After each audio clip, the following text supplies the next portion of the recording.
Qu'est-ce que le trauma, le traumatisme? Qu'est-ce que c'est qu'un trauma et un traumatisme? Quelles sont ses définitions et comment ça se définit? De quoi s'agit-il exactement?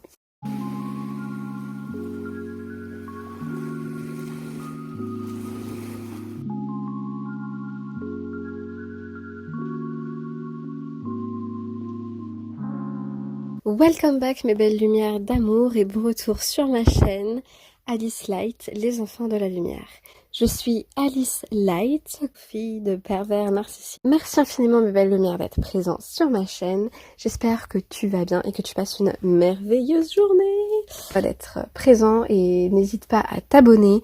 Si tu penses que cette vidéo peut être utile à quelqu'un d'autre, n'hésite pas aussi à la partager. Si tu as envie de commenter et d'expliquer un petit peu aussi ton parcours de vie ou si toi tu as vécu des traumas, n'hésite pas. Cet espace de commentaires est protégé. Il est là pour toi, pour que tu puisses prendre la parole et surtout libérer la parole. N'oublie pas que quand tu prends la parole et que tu parles de certaines choses, même si ce n'est que ta vérité absolue et qu'elle n'appartient qu'à toi et qu'elle n'est pas celle des autres, en réalité, quand tu parles de ton histoire, tu permets aussi à d'autres de conscientiser la leur et de plus tard se libérer à leur tour et de prendre la parole à leur tour pour libérer d'autres personnes à leur tour. Et c'est sans fin la beauté du monde. Et ça, c'est de l'amour, mes belles lumières.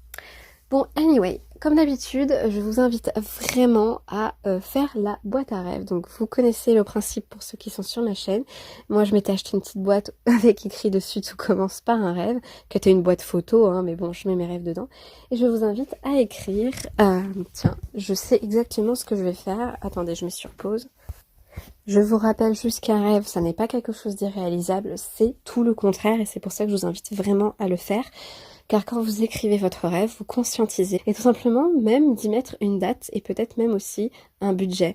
En faisant ça, vous conscientisez et vous matérialisez un rêve en objectif. Et là, ça change tout parce que ça veut dire que votre rêve devient réalisable. Est-ce que c'est pas beau ça, mes belles lumières ? Et voilà, car oui, même quand je fais des podcasts, je le fais vraiment, vous imaginez pas tout ce qui s'est réalisé depuis que je le fais. Bon, anyway. Alors, qu'est-ce que le trauma? C'est très simple. Il y a deux grands spécialistes à ce sujet, Boris Cyrulnik, j'avais encore inversé les lettres, et Cyril Ben Mamou, qui est canadienne et qui a des vidéos spéciales attribuées justement à l'explication des traumas. Donc les traumas, c'est quoi? C'est hyper simple.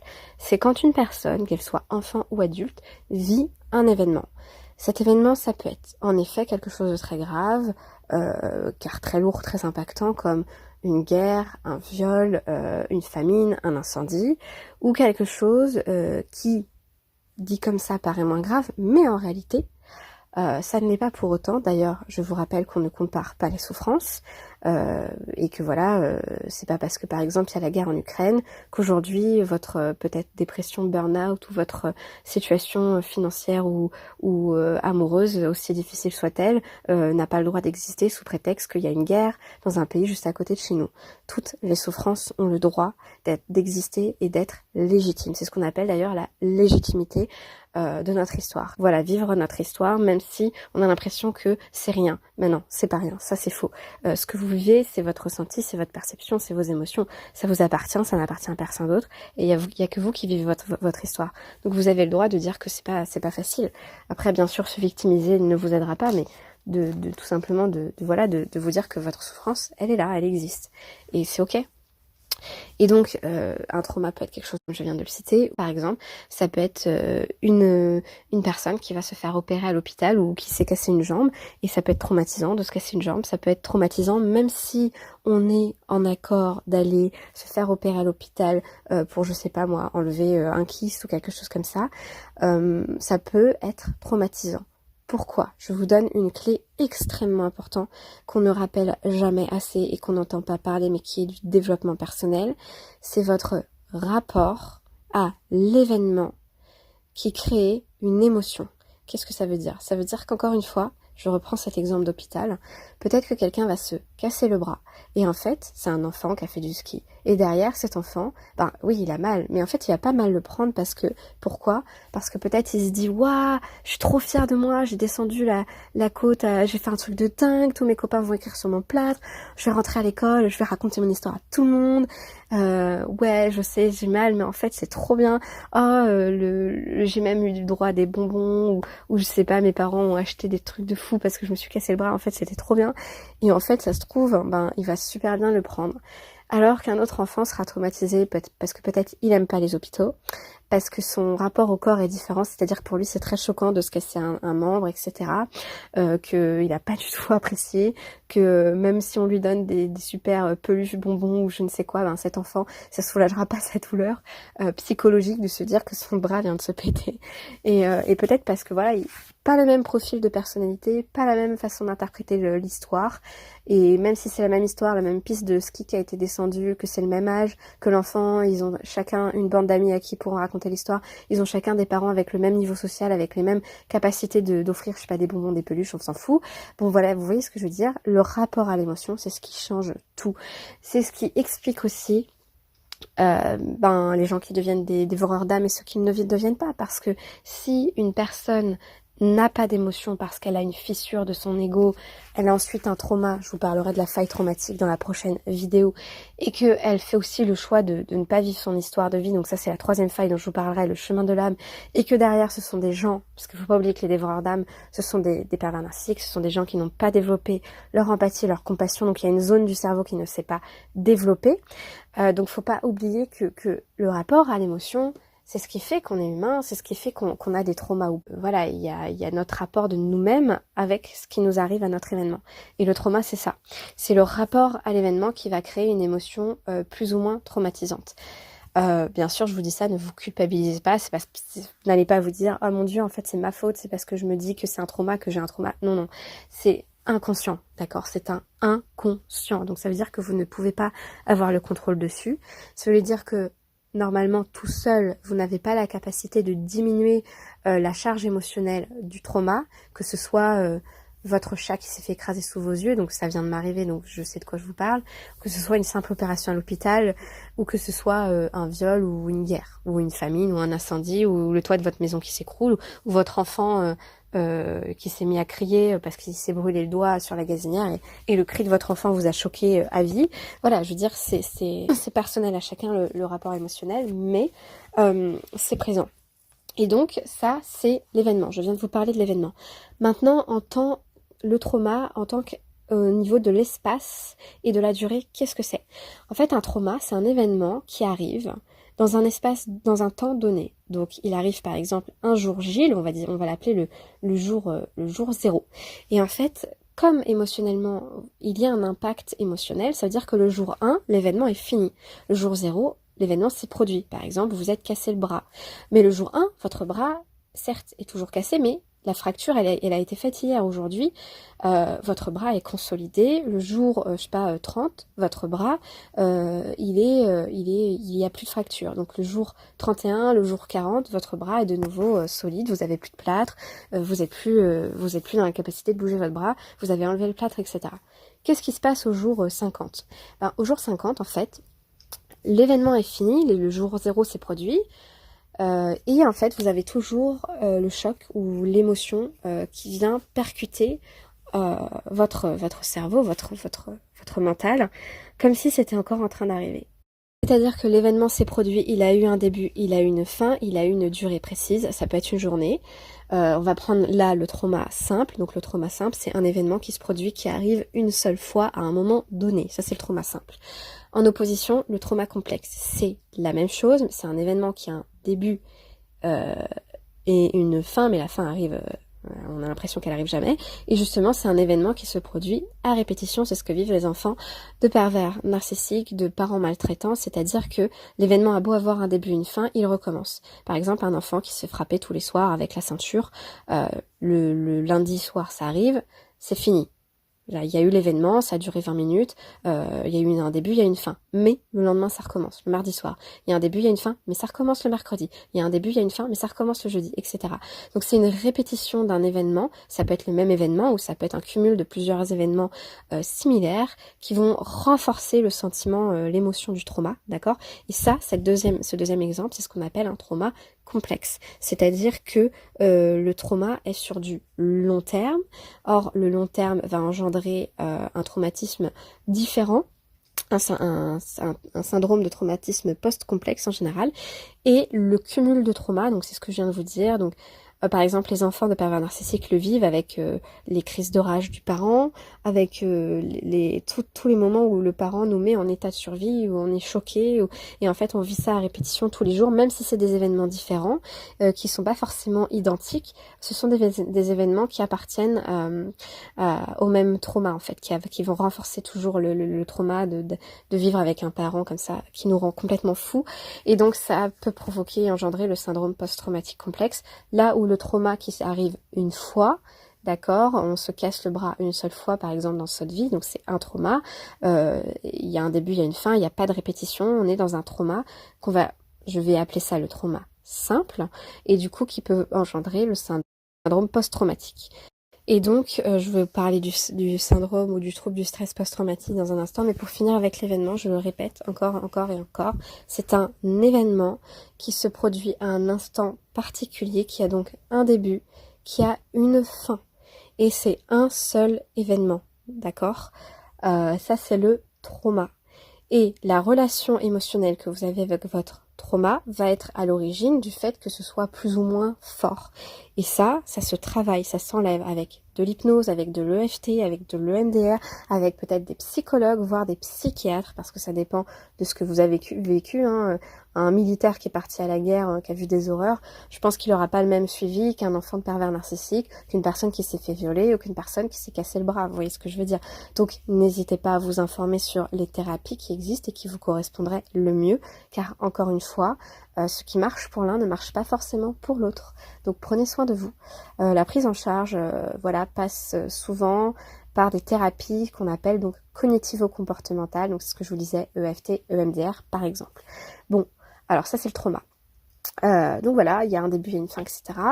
Le trauma à répétition, c'est celui qui dure sur du long terme, donc c'est celui qui nous apparaît être comme une torture, c'est-à-dire c'est comme si l'enfant qui s'est cassé le bras le jour 0 se casse le bras une deuxième fois le jour 1, puis une troisième fois le jour 2, puis une quatrième fois le jour 3, 4, 5, 6, et en fait c'est comme si tous les jours il se recassait le bras. Donc ça c'est ce qu'on appelle un trauma à répétition, qui a donc un début et une fin aussi, mais qui est répétitif. Ça devient donc pour le cerveau ce qu'on appelle une torture, et ça va déclencher probablement des troubles du stress post-traumatique. Autrement dit, c'est des troubles qui surviennent après un événement traumatisant comme je viens de vous le dire celui-ci, et en fait qui vont apporter une souffrance morale et des complications physiques. Ben oui, imaginez qu'il se casse le bras encore tous les jours, je pense qu'à un moment donné son bras il aura du mal à se réparer, et aussi donc ça va diminuer peut-être son système immunitaire, ça aura des conséquences sociales. Par exemple, il aura peut-être du mal à dormir, il va peut-être se renfermer sur lui, il aura peut-être des moments où il sera en dépression, où il pleurera beaucoup, où il partagera pas sa détresse, ça peut être plein de choses. Donc voilà, c'était juste pour vous donner cet exemple-là. Je viens de vous parler du syndrome de stress post-traumatique, donc je vais faire un aparté dessus, mais je veux vraiment que vous compreniez qu'il y a le syndrome de stress post-traumatique, on va dire que c'est en rapport avec le trauma simple, et le trouble ou le syndrome, le trouble de stress post-traumatique complexe, qui est lui une forme particulière du coup du syndrome post-traumatique, et qui lui survient quand la personne, elle a eu ou elle a été, on va dire, exposée, elle a subi à répétition des violences physiques, verbales, psychologiques, tout type de violence répétée, auquel la personne finalement elle n'a pas eu les moyens, les armes, la possibilité émotionnelle et psychologique de se défendre. C'est ce que vivent les enfants de pervers narcissiques, voire les enfants de parents maltraités,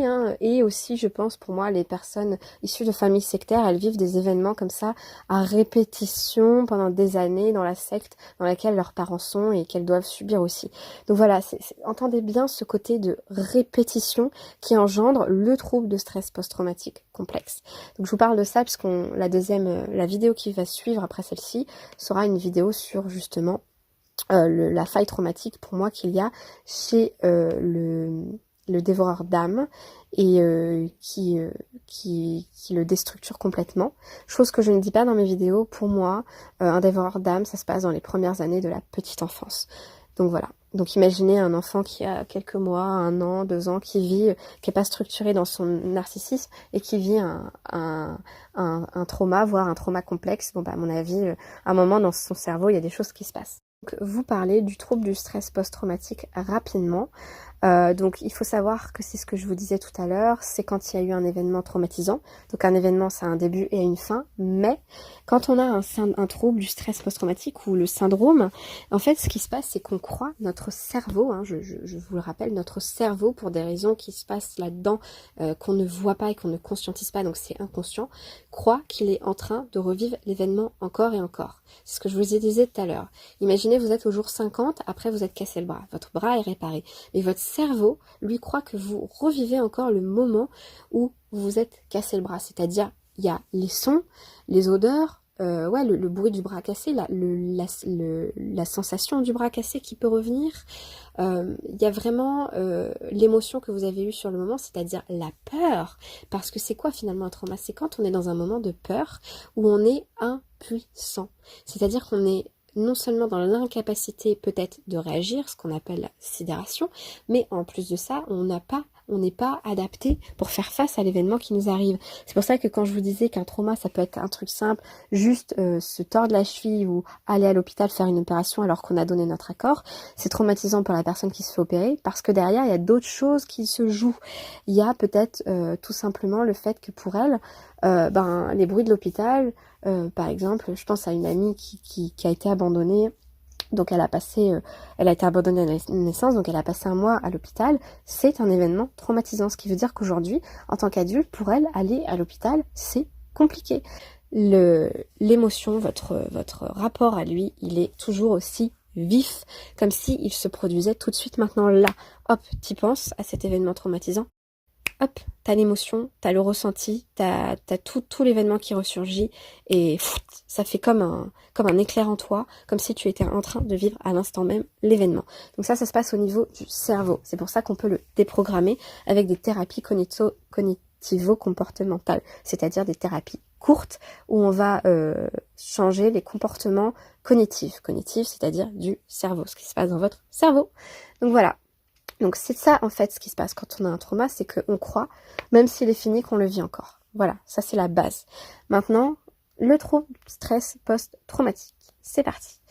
Alors, ça peut survenir chez tout le monde, enfant, adulte, à partir du moment où on a été exposé à un événement marquant qui peut, dans un sens, nous avoir donné l'impression qu'on risquait possiblement de mourir, ou en tout cas on a eu une blessure grave, ou on a eu une atteinte à notre santé mentale, physique, enfin voilà, il y a eu quelque chose de fort, et notamment toujours ce sentiment d'impuissance, voire de grande peur, voire la sensation qu'on va mourir, c'est-à-dire qu'il y a une sensation finalement de menace de mort imminente. Donc voilà, c'est ça en fait. Donc qu'est-ce qui se passe quand on a le trouble du syndrome post-traumatique? Le simple en fait, donc comme je vous le disais, on a l'impression que l'événement est toujours existant, c'est-à-dire même s'il a pris une fin, il est toujours là. On a aussi, deuxième chose qui moi là m'avait fait, c'est là que je me suis intéressée à tout ça parce que je l'ai vécu, on a des flashbacks, c'est-à-dire ça peut être en pleine journée ou ça peut être malheureusement dans la nuit, tu dors puis d'un coup tu te réveilles, t'as un flashback. Donc qu'est-ce que c'est? En fait c'est des moments qui vont vous faire revivre la scène ou vous faire repenser à ce que vous avez vécu à l'instant T quand vous étiez en présence de votre agresseur ou de l'événement qui s'est produit. Et donc c'est comme si tout à coup vous êtes en train de lire ou de manger ou de dormir ou de parler à des amis et tout d'un coup bam, il y a l'événement qui s'incruste en fait involontairement, de manière envahissante par des images, des pensées, des sensations relatives à ce que vous avez vécu dans votre cerveau.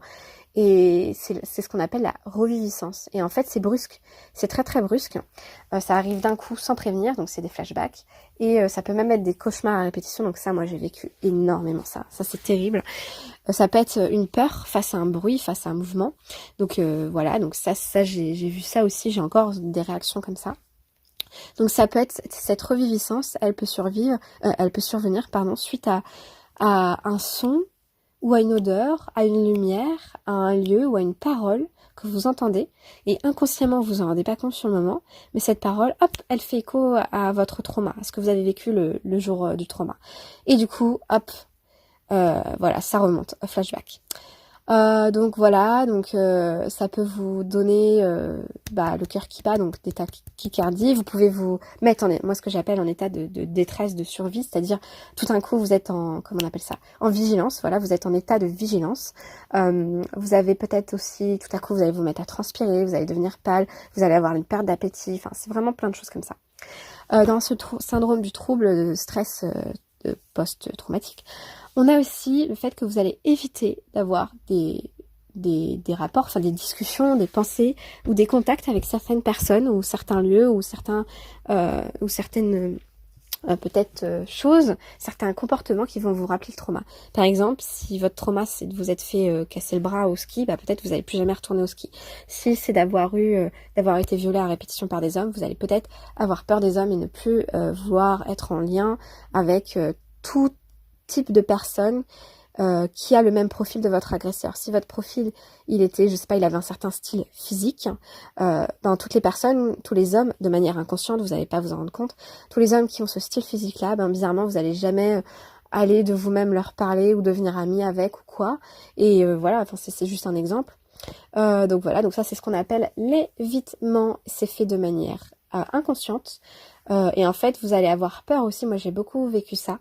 Par rapport à ma mère, j'avais peur après de parler de certaines choses, de penser. Ça, oui, j'avais peur de penser. Non, mais pour vous dire que ça va très très loin, quand on est enfant de parents pervers narcissiques, j'avais peur de penser tellement je croyais qu'elle pouvait interagir avec mes pensées. Pas qu'elle lisait mes pensées, mais qu'elle pouvait savoir, parce que sur ma tête, en fait, avec les yeux, avec les yeux et ma face, j'avais peur que si je pense certaines choses, elle s'en rende compte à cause de ce qu'on appelle la physiologie sur mon visage. Et du coup, en fait, on s'autorise plus à avoir certaines pensées, on évite certaines pensées, on évite certaines émotions. Moi, aujourd'hui, je suis très évitante sur une émotion très particulière et sur certaines choses. Je suis encore en syndrome. Je pense que, mais attention, là, je vous parle de tout ça, mais ne vous auto-diagnostiquez pas. C'est important d'aller être diagnostiqué par des professionnels de santé. Moi, je suis dedans. Clairement avec toutes les théories que je vous donne, donc j'ai constaté que je pense avoir ce syndrome-là et qu'il y a encore des résidus, je suis encore à des moments en état de haute vigilance. Mais il y a beaucoup de choses qui ont disparu et c'est à un professionnel de santé de me faire ce constat. C'est pas à moi-même de le faire. Avec le stress post-traumatique, un des symptômes qui peut se développer, qui est important de le souligner, c'est la mésestime de soi. En effet, il peut y avoir une dégradation de l'image et de l'estime de soi. C'est ce que vivent les enfants de pervers narcissiques. Ensuite, on a aussi, donc ce que je vous disais, l'état de haute vigilance. Donc en fait, ça s'appelle de l'hypervigilance. Donc vous allez avoir des moments où vous allez être en hypervigilance. Donc voilà, moi c'est ce que je vous disais, là j'ai fini ma formation quasiment de PNL, là je suis au dernier niveau, donc c'est un niveau qui est pas utile pour mes clients mais qui est utile pour moi, c'est plus pour moi que pour mes clients.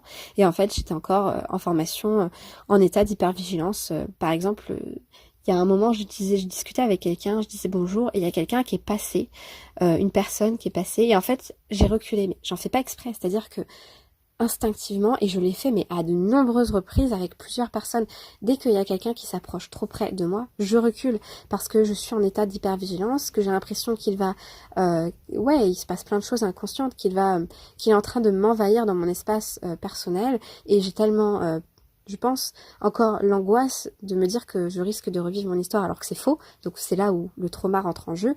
Mon cerveau est persuadé que ce que j'ai vécu, même si c'est fini, je risque de le revivre. Du coup, forcément, j'ai des réactions par rapport à ça. Donc vous pouvez avoir aussi des réactions qu'on appelle des développements de signes d'une activité neurovégétative, donc hypervigilance. Vous devenez irritable, vous avez des difficultés de vous concentrer. Moi, j'ai connu ça entre mes 15 et mes 20 ans. C'était très compliqué. Trouble du sommeil, ça c'est terrible. Donc trouble du sommeil, j'ai connu ça. Mes flashbacks, ils arrivaient à 2h du matin, donc fabuleux. Hein. Toi, t'es en train de dormir et puis d'un coup, t'as ton rêve qui devient un cauchemar et un flashback qui arrive. Fabuleux. D'un truc que ça faisait genre 15 ans que t'avais pas pensé. C'est ça un flashback en fait. Bref, donc voilà. Donc en gros, là, faut vraiment faut faire prendre en charge, c'est hyper important. Un trauma simple, donc c'est un événement une fois pour une situation. Un trauma complexe ou en tout cas sur du long terme, donc c'est un événement à répétition qui peut engendrer le syndrome post-traumatique complexe dont je ne vous ai pas parlé actuellement.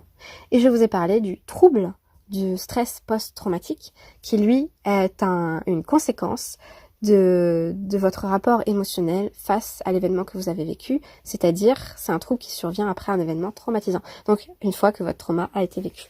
Voilà mes belles lumières, j'espère que cette vidéo vous aura aidé. N'hésitez pas encore une fois à vous abonner ou partager la vidéo si vous pensez qu'elle peut être utile à quelqu'un. Ce qui se passe au niveau de la fracture à cause du trauma et de l'enfant intérieur du dévoreur d'âme. Voilà. Et bien mes belles lumières, je vous souhaite une magnifique journée et surtout je vous envoie plein d'amour et de lumière et je vous dis à très vite. Bisous, bisous d'amour et de lumière.